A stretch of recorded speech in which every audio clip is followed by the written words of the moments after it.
coming to the second part of this interview, where we want to know a little about Noble Hygiene and the strategies that you are implementing. So, give us a brief of what Noble Hygiene is all about and how unique is it in its space right now. Right. So, Noble Hygiene is India's leading manufacturer of disposable hygiene products. Okay. For people who don't know Noble Hygiene, Friends Adult Diaper is the flagship product of the company. Okay. And we are market leaders in the adult diaper space. Wow. Along with that, you got Teddy, which is a baby diaper brand, and we got Rio, which is a sandnap brand. Okay. So these are the three brands which are under the belt of Noble Hygiene. Right? Yeah. Pan-India presence. Yeah, it is reach. pan-India presence, and along with that, we are into white labeling business. We Okay. do certain level of exports Right. as well. Right. Yeah. Interesting. So, marketing products like baby diapers or adult diapers in India itself is a unique challenge, right? There's a particular stigma attached to it. How do you approach the consumer education and build trust with your customers? Sure. So, adult diaper, as you rightly said, stigma, it is in that whole taboo category. Right. Right. People are still hesitant to talk about incontinence. That's your lack of bladder control. Right. And hence it becomes pivotal for us to actually educate the audience. And this education typically happens with help of brand communication, DVCs, or a lot of people, even if they are not talking about it to anyone, they are doing a lot of research. You will be actually amazed by the number of searches that are happening on Google regarding the topic of incontinence or lack of bladder control. Right. So one of the way by which we educate people is by publishing appropriate content, right, on our blogs, and making sure our blogs are ranking for those queries. So that's a whole different process of optimizing your content for search, right? But that happens as per the customer queries that have been put across. So largely education happens in the form of these written content pieces for us. Okay, that's how you create awareness. Yeah. Also. Yeah. Okay. How do you balance the budgets, between Amazon, Flipkart, or other D2C channels? How do you allocate priority to them? Right. So honestly, the budgets are dependent on the sales targets, right? And the marketing budget is largely, as a rule of thumb, I mean, it's like close to 7-8% of the overall sales targets. Right. So budgets are apportioned as per the sales, which is that will be driven by those respective channels. Right. So if Amazon has got a sales target of hypothetically, let's say $100, right, then probably 8 rupees would be the budgets for those.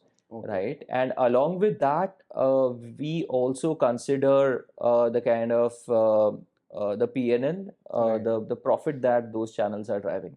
Right. So even if the sales that is being driven by a particular channel might be higher, right, but if the margins are low, then the budgets are adjusted accordingly. So you have sales side of things, which includes your marketplaces like Amazon, Flipkart, Blinkits of the world, D2C, etc. And then you have brand set of things, right? When you try to develop a particular brand narrative and you try to proliferate that narrative, right, in a larger set of audience with help of a commercial or a DVC, etc. Right. So certain amount of money at a AOP level, right, is apportioned for brand building, right, and certain goes for driving pure sales. Right. So brand building would be by virtue of the kind of lift, a brand lift that your DVC or communication drives, certain budget apportioned there, and certain amount of money just purely for driving sales. Right. Interesting. So there's a lot of science that goes behind it. It's just not social media, but there's actually a lot of science that goes behind it. So what does a typical campaign cycle look like, for you from ideation to execution? Right. So, see, there are certain campaigns which are perennial in nature, right? Hardcore numbers, you have to achieve X amount of sales every month, for which you will get X amount of money. So there are certain campaigns which are more perennial in nature, and there are certain campaigns which are which involve seasonality, right? So as per the industry and as per the sales pattern or trends that you have seen, people tend to, urinate more during the winters, right? Right. So your November to Jan is the peak time, right? So that's when, you'll see a lot of branding campaigns being done Happening, right. by the diaper brands. And typically, from ideation to execution, it depends on how intense the campaign is, right? So, right from defining the problem statement to, defining a brand narrative, briefing the agency, getting the output out of the agency in a form of a DVC or a TVC, etc., creating a media plan, making sure the media plan is highly efficient, and then proliferating the media plan as per the duration. It depends honestly from campaign to campaign. Right. On an average, what would you say at an industry level? Typically, how long a campaign would work out to be? A campaign, again, I know it is case sensitive. Yeah. So typically, now I would say it would depend upon the kind of reach that you want to drive at what frequency, right? So if you're trying to cover a region like Maharashtra, right, with help of a CTV campaign, a connected TV campaign, right? So reaching those number of people, right, with a frequency of 5, because within 20 days is what makes sense for a digital marketer, because if you're going to increase the duration of the campaign, then or probably you somehow dilute your messaging. So showing the messaging to the consumers for more period of time, for more number of times in less time span is what makes sense. So a frequency of 5 in a time period of 20 days for reaching the CTV audience, connected TV audience in Maharashtra. 22 days is a fair enough period. Now again, as I said, it's a case by case basis, so it would vary from the kind of channels that you use, the kind of number of people you want to reach at what frequency. Right.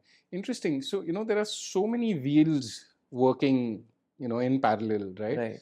How do you ensure there's seamless alignment? For example, let's say the digital part, the sales part, the e-commerce part. How do you build that alignment there? Yes, so alignment building honestly happens at the AOP level, the annual operation plan that is created at the beginning of the year. Right.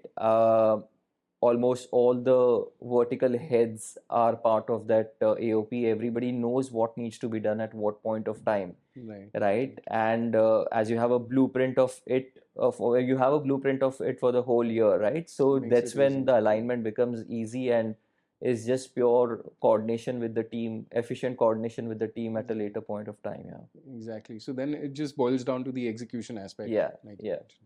Interesting. Thank you for sharing that again.